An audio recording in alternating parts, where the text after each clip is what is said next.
সংকটের এই সময় প্রবৃদ্ধি নয়, বরং অর্থনীতিকে সুরক্ষা দেওয়ার বাজেট চায় গবেষণা সংস্থা সিপিডি। অর্থনীতির স্বাধীন পর্যালোচনা অনুষ্ঠানে সংস্থার গবেষণা পরিচালক জানান, মূল্যস্ফীতি নিয়ন্ত্রণে ব্যর্থ হয়েছে সরকার। তাই আসছে বাজেটে এজন্য নিতে হবে সুনির্দিষ্ট পদক্ষেপ। এছাড়া আর্থিক ও রাজস্ব খাত সংস্কারেও বাজেটে উদ্যোগ আশা করে সিপিডি।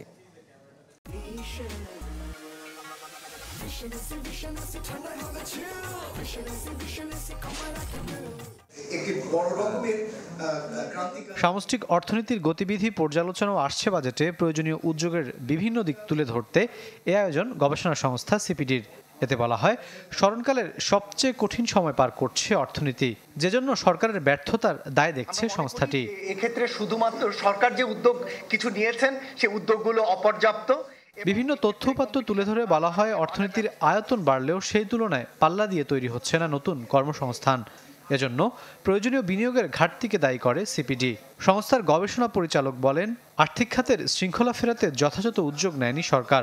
এ সময় প্রবৃদ্ধির পেছনে না ছুটে সংকট সামলে সুরক্ষার বাজেট তৈরির পরামর্শ দেন তিনি। এই বেসরকারি কম বিনিয়োগের পিছনে সরকারের কিন্তু বেসরকারি ব্যাংকিং খাত থেকে উচ্চ ঋণ নেওয়াও কিন্তু একটা দায়ী। যে বর্তমান প্রেক্ষাপটে উচ্চ প্রবৃদ্ধির টার্গেট ধরে এগোনোর চেয়ে সামষ্টিক স্থিতিশীলতা অর্জনটাই সরকারের বেশি প্রাধিকার পাওয়া উচিত। এই চ্যালেঞ্জ উপলব্ধি করে যে ধরনের ব্যবস্থাগুলো নেওয়া হচ্ছে, আদতে সেগুলো কাজে দিচ্ছে কিনা, অথবা কাজে যদি না দেয় তাহলে কি ধরনের পদক্ষেপ নেওয়া দরকার, সেই জায়গাগুলোতে সঠিক উদ্যোগের আমরা ঘাটতি দেখতে পাচ্ছি।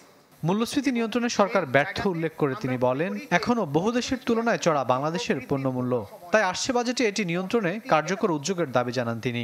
আমরা আয় করি কম, অথচ আমাদের খাবারের পিছনে ব্যয় করতে হয় সবচেয়ে বেশি।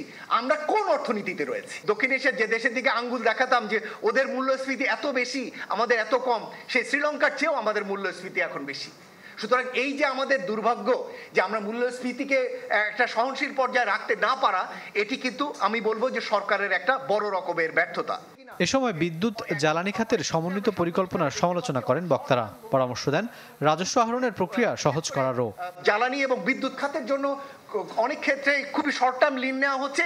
রাকিব আল জাবেদ, চ্যানেল 24, ঢাকা।